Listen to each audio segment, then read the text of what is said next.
Hi there, we're going to talk about a beekeeper's knot.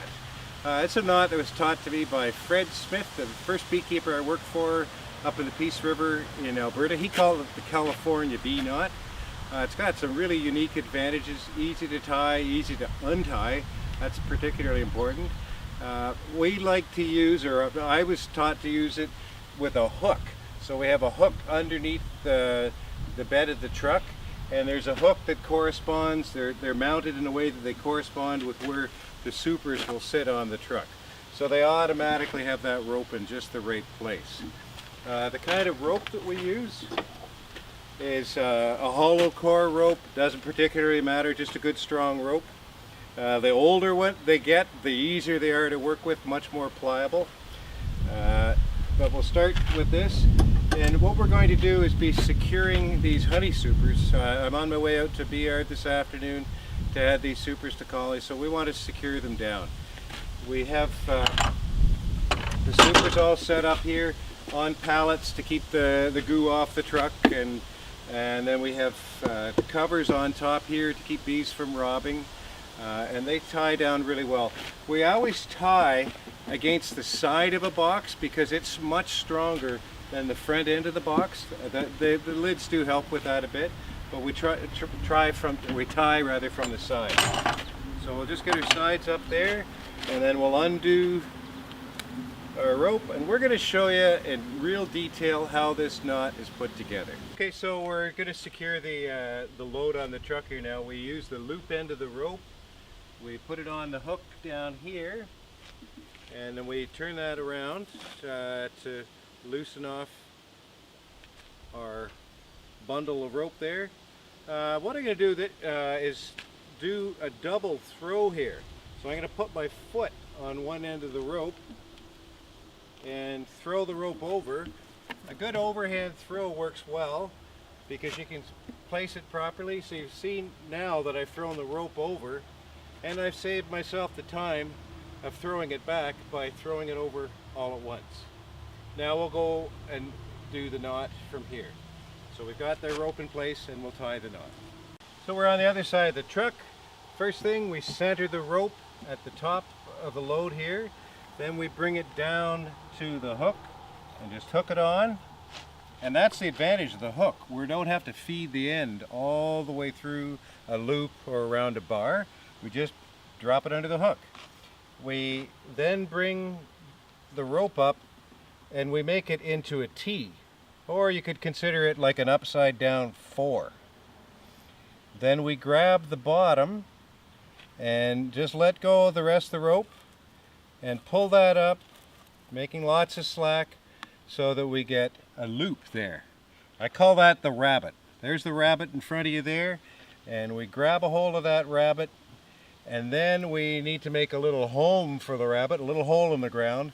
So we twist the rope in a way that the rope going across the load is on top of the rope going down to the hook. So you see what I mean right there? That's on top of there. And then the rabbit goes down into the hole, and you've got your knot in place. It's a good idea, especially with a new rope, to give the rabbit a second hole. So he's not happy at the first home, he's picked another home, and we've just done that same twist, and the rabbit goes down into the hole there. Then we can get some tension on the rope. Once you have some tension on the rope, you can let go of this part and it will stay in place. Now we're really going to tighten that rope out, and rather than pulling on it with your hands, it works great to slide your hand down the rope,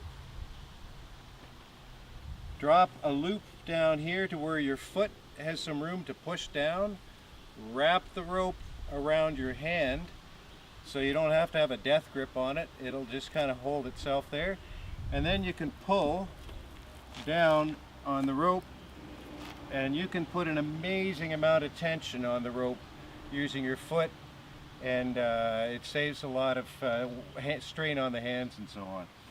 We're now going to pinch that knot right there to prevent the tension from escaping from the rope. So we pinch that right there, and that's the first part of the rope done. We then move on to doing 2 half hitches around the hook. So we'll do those next. To do the half hitch, we get a twist in the rope so that it's lying like so, with this piece in my hand underneath. So I'll repeat that. We give it a twist like that, something you can do with one hand, and then you just put that on the hook and pull tight, and that will now hold the tension. I then make another half hitch going in the opposite direction. Just bring your hand up, bring the rope under, and now we've got a half hitch going the other direction. And we pull securely on that. When you look at the knot, the double half hitch when you're done, up close, you'll see that the rope goes into and out of the same hole in the knot. Then you know you've done that properly. From there, we move over, catch our next hook, and as you can see, our rope's all ready to go because we did a double throw the first time. You don't have to do the double throw. A single throw across works fine too. That just saves a little bit of time. Now we'll go over the other side of the truck to do our next knot. So now we're back over on the other side of the truck. We're going to pull off all the slack there, keep the rope in the center of the supers, and come down, and we're going to catch our hook. And it's just a matter of repeating the same knot. So we bring it up, we make it into a cross here, or an upside down 4, and then we grab the bottom, we pull it up, we make our loop. You can see there's lots of slack in here. You need that slack to be able to tie the rest of the knot. Then we grab our rabbit there, we make the hole for a rabbit. Again, the rope going away is on top, rabbit dives down in, we repeat, twist, dive down in, and then we take the slack end of the rope and we pull that down, make it snug, wrap it around our hand, stand on it, secure the tension, 1 half hitch, 2 half hitches, whoops, that way around, and we've got our knot there. Now if we look down here, let's have a good close look, and you can see the rope going in and coming back out the same hole, and so we know we've created that double half hitch perfectly. On to the next knot. So we've got our ropes securing the load down. We got them nice and tight. You can hear them kind of sing there. So we got it secured down, but we want to hold the load to keep it from shifting back. If you have a higher load than this, one that's catching the wind that wants to push it back, it's a good idea to do a cross tie on the back of the load, and that keeps the load pushed forward so you don't lose the supers off the back of the truck. So we'll bring that rope from here, from the last hook, we'll bring it up to the next hook so that it positions the rope in a good way to do our X on the back. So we've got it hooked there, then we walk around the truck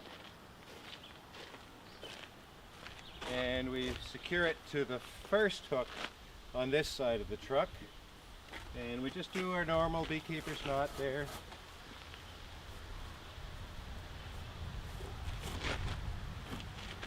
You'll note that there's a bit of space between here and here, and a bit of space between there and there. You don't want that too close together, or it makes it hard to untie the knot. I'll show you what I mean in a sec. We pull that nice and tight. Your half hitches there. And now from here, we go to the next hook again to get that X position in a way that it's going to secure the load.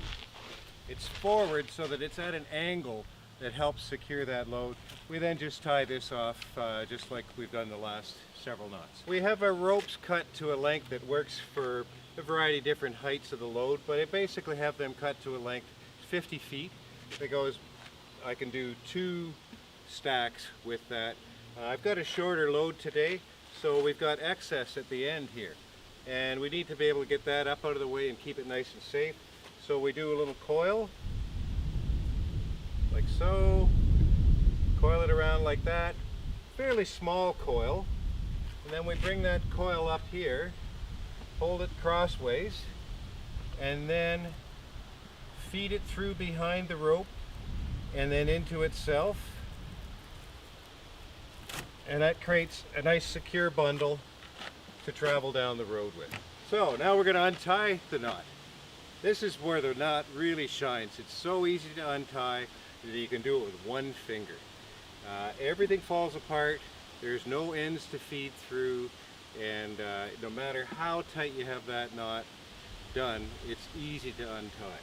So first we'll get rid of our excess rope here off to the side, and then we'll grab on there, we'll give it a pull. You see how easy that broke?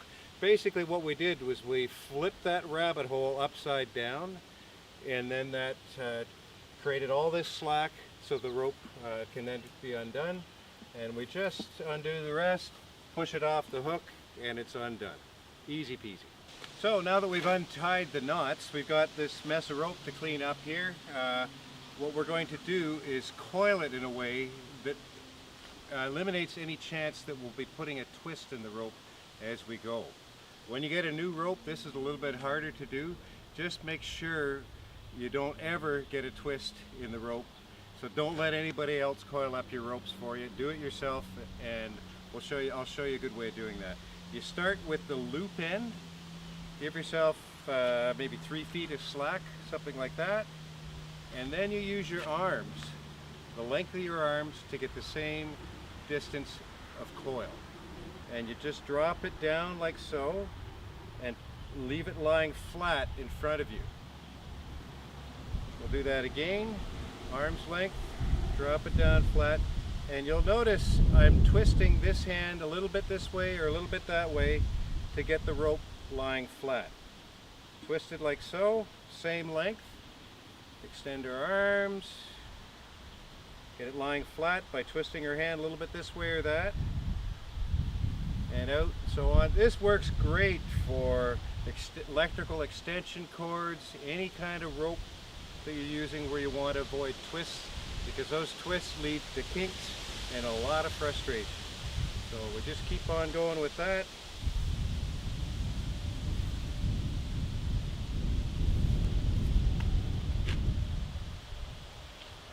You definitely don't want one end to secure to anything when you're coiling, because there's no way of working the twist out the rope. You need to have the whole rope free, and then you can work any twist out towards the end of the rope.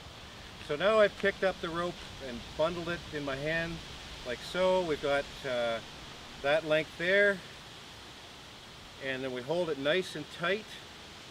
There's the end of the rope. We wrap it around like so, and then cross over right there. We've crossed over the rope, and now we pull that really tight, and that will hold. We then cross over the rope again right here, pull it tight again, and from there you just wind your way towards the top of the coil. You want about 4 or 5 rounds there to make it good and secure. Hold it with one finger like that so you don't lose your tension. And you can see we've got a nice bundle of loops up at the top, and we just feed through all those loops there and pull that out, and then we loosen off that last coil, slide our loop under, pull it nice and tight, and that will now hang on our truck, and the weight of the rope tensions that coil and it won't come undone. And then we can truck it down the road and not be worrying about it dragging behind and creating issues. So there's a bit about Beekeepers knots and handling rope that works well for securing loads on a truck. It's a really important thing to make sure your load is good and secure when you're going down the road. Thanks for watching. See you another time.